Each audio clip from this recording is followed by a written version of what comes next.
Now, it's interesting because of last season's loss in the NBA Finals, it really stuck with Draymond Green. And he shares the story that immediately after Game 7, Draymond Green was in the parking lot while the Cavaliers were still celebrating. He's sitting in his car, and he calls, first of all, the general manager of the Warriors. His first call while sitting in his car is, "It's on you to go get Kevin Durant." He hangs up with him, immediately calls Kevin Durant. "We want you here to help us win championships and beat LeBron." And 2 weeks later, Kevin Durant signs, to the shock of many, with the Golden State Warriors. Yeah, I find the whole thing lame. If I'm the GM, I would have told Draymond, well, Draymond, it's on you to keep your composure and not get suspended. Otherwise, we would have had back-to-back championships already. Right. Yeah, we could be talking about a three-peat right now. Yeah, and that's what I mean. Now, although, I don't know, does Kevin Durant come if they win the championship last year? Draymond seems to think not, and who knows? I mean, I'm sure others think the same thing. If they won, maybe he wouldn't be here.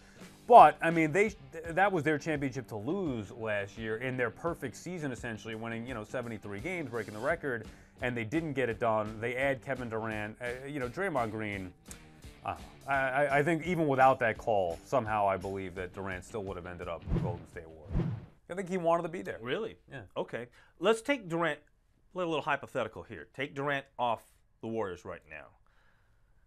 The Cavaliers still get to the NBA Finals, right? Cruising through the East. Oh, right. I don't think that changes. What about the West? Do the Warriors still make it through? Get past the Spurs? Anybody else out there in the West without Kevin Durant? No, I don't think anybody else outside of the Spurs. I think they'd still probably make it. I agree. Okay, so you still have this matchup of teams. Now, they would have lost, I would think, at least a few games along the way. Right. But I still think that they're in the finals, right? So we still have these two teams in the finals. Could you factor in the Spurs injuries? A healthy Spurs team against that Warriors team, maybe a different story. But yeah, I'd give them the benefit of that and say they'd be in the finals. All right, but we agree then. We still have the same matchup of teams. Where do you think the series is right now going into Game 4 then? I think you're probably looking 2-1 Warriors. Yeah, I don't think it. I think they win Game 3.